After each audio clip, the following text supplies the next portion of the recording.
अस्सलाम वालेकुम students, I am your teacher woman Naseem. Students, आज हम chemistry 10th class unit number 9 chemical equilibrium lecture number 2 start कर रहे हैं।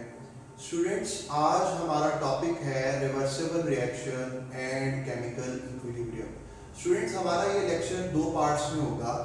आज के लेक्चर में हम सीखेंगे कि रिवर्सिबल रिएक्शन और इररिवर्सिबल रिएक्शन क्या होता है, और नेक्स्ट लेक्चर में हम केमिकल इक्विलिब्रियम और उसकी टाइप्स को डिटेल में पढ़ेंगे। स्टूडेंट्स, लेक्चर स्टार्ट करता हूँ। हमने प्रीवियस लेक्चर में पढ़ा था कि जब भी कोई से दो सब्सटेंसेस आपस में रिएक्ट करते हैं तो उनके रिएक्शन करने के नतीजे में नई चीज़ें बनती हैं, उन्हें प्रोडक्ट्स कहते हैं, और जो सब्सटेंसेस आपस में रिएक्ट करते हैं उन्हें रिएक्टेंट्स कहते हैं, और ओवरऑल इस प्रोसेस को केमिकल रिएक्शन कहते हैं। सो केमिकल रिएक्शन हमारे पास is of further two types.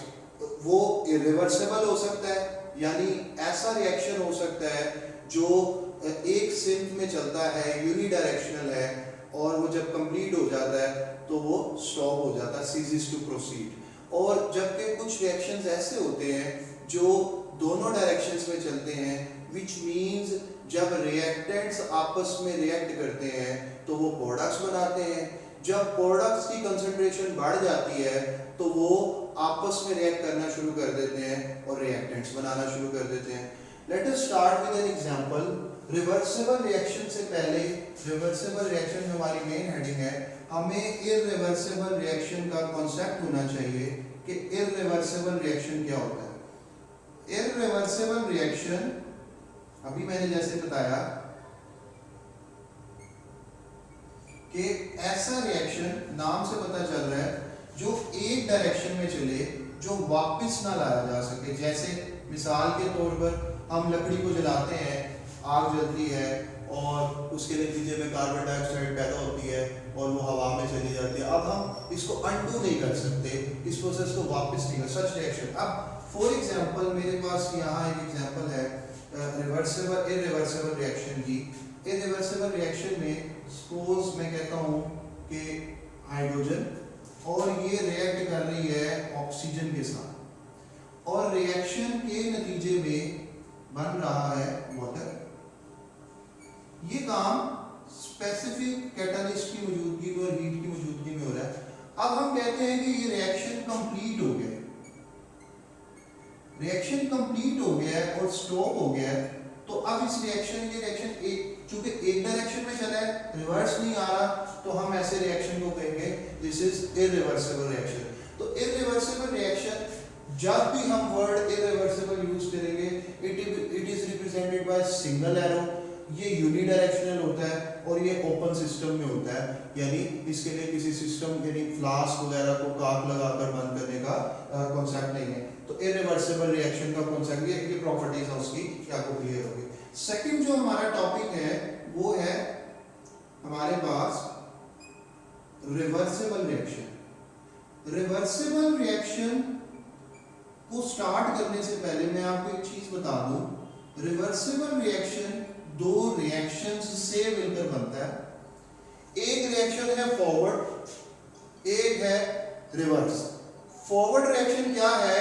Reactants आपस में रिएक्ट कर रहे हैं और वो प्रोडक्ट्स बना रहे हैं, और प्रोडक्ट्स आपस में रिएक्ट कर रही है और वो रिएक्टेंट्स बना रहे हैं। किस तरीके से?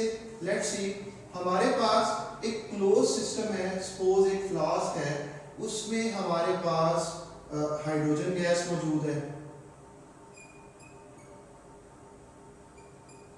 और हमारे पास आयोडीन गैस मौजूद है गैसियस शक्ल में।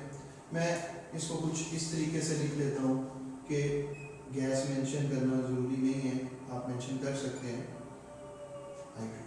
अब आयोडीन गैस जो है, इसका कलर होता है पर्पल।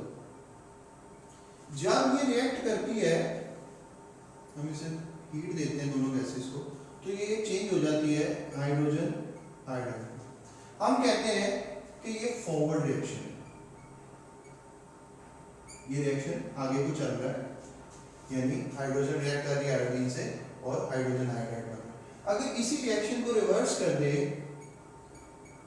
और हम इसको हीट प्रोवाइड करें, ये रिएक्शन उल्टी सिंक में चले तो हाइड्रोजन गैस और आयोडीन गैस बनेगी। ये रिएक्शन है रिवर्स। अब अगर ओवरऑल देखें तो they are taking place at the same time. अगर सिस्टम क्लोज सिस्टम है, सपोज के ये एक फ्लास्क है जिसमें ये काम हो रहा है, ये एक राउंड बॉटम फ्लास्क है, ठीक है, इसका ऊपर से कॉर्क लगा है, nothing can leave the system और ये काम यहाँ हो रहा है, ये रिएक्टेंट्स यहाँ पर रिएक्ट कर रहे हैं। तो हम कहेंगे ओवरऑल रिएक्शन हाइड्रोजन प्लस हम कहेंगे iodine changes into hydrogen iodide और यही रिएक्शन दूसरे एरो से हम रिप्रेजेंट करेंगे ऑपोजिट सिंक में चल रहा है। तो ओवरऑल ऐसा रिएक्शन जो दोनों डायरेक्शंस में चल सकता है उस रिएक्शन को कहते हैं रिवर्सिबल रिएक्शन। रिवर्सिबल रिएक्शन की कुछ प्रॉपर्टीज हैं केमिकल रिएक्शन में। रिवर्सिबल रिएक्शन ऐसा रिएक्शन होता है, हमेशा उसको डबल एरो से जाहिर किया जाता है।